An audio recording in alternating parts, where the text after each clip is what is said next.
The first thing investigators did was expand the camera grid. More units placed across the desert corridor between Elko, Winnemucca, and the remote stretches near Humboldt County. They expected coyotes, maybe an occasional bobcat. What they got instead raised immediate concern. The same shape kept appearing. Not just once, but repeatedly, different nights, different locations, always near shrinking rabbit zones, and always just outside full detection range. One wildlife officer described it as skirting the edge of visibility, like it knew exactly where the cameras ended. Then came the first physical trace that couldn't be ignored, that a kill site found near an abandoned mining road. The rabbit carcass was fresh, but the feeding pattern was wrong. Clean extraction at the neck. Minimal scatter. Almost controlled. Coyotes don't do that. Neither do bobcats in that pattern. That detail alone changed the tone of the investigation. But the real shock came when they compared bite spacing from multiple kills. It was consistent. Too consistent. As if the same animal was responsible across miles of desert terrain. That shouldn't be possible at this scale, especially in a low-density predator zone. Then one technician made a mistake that changed everything. He enhanced a single blurred frame from the trail camera. Zoomed too far, pushed past the noise. And for a split second, the animal's face became partially visible. It wasn't just unfamiliar. It showed traits that didn't align cleanly with any native predator in Nevada records. Not wolf, not coyote, not bobcat. Something in between. Or something displaced. The technician didn't report it immediately. He thought it might be an imaging error. But 2 nights later, another camera caught the same figure moving along a dry canal bed. This time closer.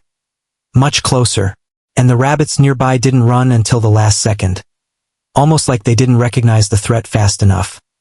That detail disturbed the field team more than the kill sites. Because predator-prey recognition failure usually points to something deeper. Something environmental. Something changing behavior at scale. Then came the call from a rancher near the edge of Pershing County. He reported rabbits acting confused before disappearing into brush. Not fleeing. Not scattering. Just stopping. And then vanishing into the dark. When the field team arrived, they found fresh tracks circling the area. Not random movement. Pattern movement. Like patrol routes. And that's when the second twist hit the investigation. The tracks weren't leading away from the rabbits. They were circling them first. Almost like the animal was watching. Waiting. Measuring. And adapting. Before anyone could process what that meant, a new camera feed came in from a site deeper in the desert. And this time, the animal wasn't alone. The new camera feed came from a remote monitoring station near the northern edge of the desert grid. Far from roads. Far from human activity. The kind of place where nothing is supposed to move unless it's wind or dust. At first, the screen looked empty. Just sagebrush shifting under weak moonlight. Then movement appeared again. Low. Fast. Same silhouette as before. But this time, it wasn't alone. 2 shapes. Moving in parallel. Not chasing. Not scattering. Coordinated. That detail hit the field team hard. Because coordinated hunting in that region didn't match any known wild predator behavior at that scale. One of the biologists paused the footage. Replayed it. Again. And again. Until the pattern became impossible to ignore. The 2 animals were not reacting to each other like separate individuals. They were moving like a unit. Covering angles. Cutting off escape paths. Then the rabbits appeared. A small cluster near a dry brush line. What happened next didn't follow expected predator logic. The rabbits didn't immediately explode into flight. They hesitated. Just long enough. And that hesitation cost them. One of the animals broke first from the shadows. Fast strike. Clean impact. But the second animal didn't go for the kill. It stayed back. Watching. Waiting. As if learning. That word came up in the report later. Learning behavior. Which immediately raised a new concern inside the agency. Because adaptive hunting patterns at that level in a non-native predator population would imply either extreme environmental pressure, or something completely unexpected in origin. Then came the second twist. A rancher radioed in from a location farther south near the edge of the study zone. He said the rabbits weren't just disappearing anymore. They were changing direction, actively avoiding entire stretches of open land they normally cross daily.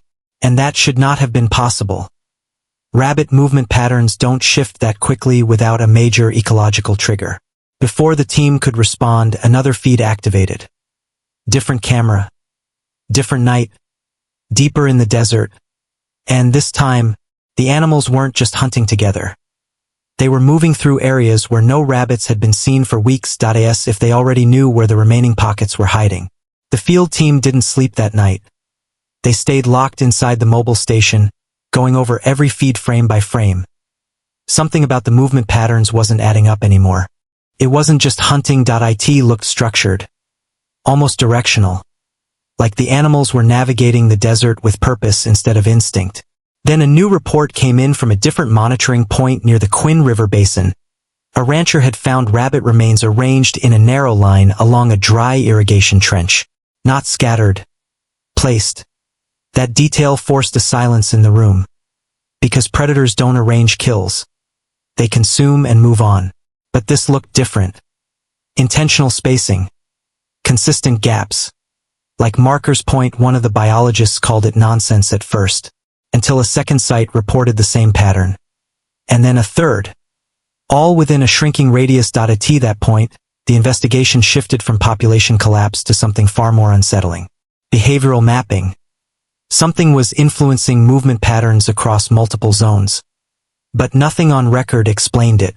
Then came the moment that changed the tone completely. A motion alert triggered at one of the oldest cameras near an abandoned railroad stretch.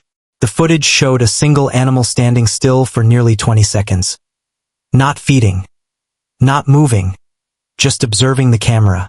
Directly. As if aware. One technician quietly said it felt like it was checking the system. No one laughed. Because seconds later, a second figure stepped into frame.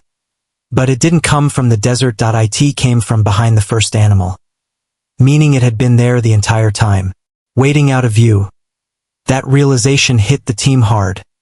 These weren't random sightings anymore. They were controlled movements, coordinated positioning, and possibly territorial expansion. Then the mini twist came in quietly. A data analyst cross-referenced older wildlife surveys from the same region. Something didn't match. Rabbit decline patterns were not uniform. They were spreading outward from a central point. Not randomly across Nevada. From one core zone. And that zone was near a forgotten mining corridor that had been closed for decades. Before anyone could process what that meant, the feed from that exact corridor suddenly cut out. Not static. Not distortion. Just a clean shutdown, like someone had turned it off. And the last recorded frame showed movement approaching the camera from all sides. Part for the camera feed never came back. Not even corrupted footage. Just gone. That alone triggered an emergency field response. 2 biologists were sent to the mining corridor zone at first light. What they found didn't match any normal predator activity. No fresh tracks leading away. No scattered signs of struggle. Just silence. And an unnatural absence of movement across the brush line. As if the area had been cleared. Completely. Then one of the researchers noticed something on the ground near the old rail bed. Small depressions in the dust. 2 evenly spaced to be random. He followed them slowly for nearly 100 meters. The pattern curved slightly inward, always returning toward the same central point. That detail unsettled him enough to call it in immediately. But before he finished the transmission, a second discovery came from the opposite side of the corridor. A rabbit carcass. Fresh. But placed upright against a rock formation. Not dragged. Not dropped. Positioned. Like it had been left there deliberately. The team stopped speaking for several seconds. Because now the behavior wasn't just coordinated. It was structured across locations. Which implied awareness of space beyond immediate hunting zones. Then came the second twist. A distant trail camera. One they assumed was offline for weeks, suddenly reactivated for less than 12 seconds. Enough time to capture movement along the edge of a collapsed tunnel entrance. The same silhouette appeared again. But this time, it was not alone. For shapes this time. moving in a staggered formation, each one maintaining distance, each one covering a different angle of approach. The biologist reviewing the footage went pale, because the formation didn't resemble animal instinct anymore. It resembled patrol behavior.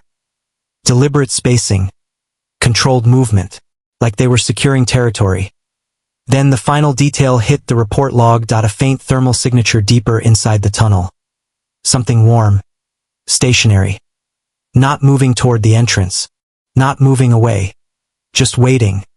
And that's when the team realized the most disturbing possibility yet. The animals outside might not be the end of the system. They might only be the ones visible.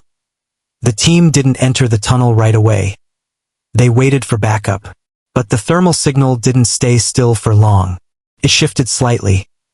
Just enough to show movement deeper inside the structure. That detail changed everything.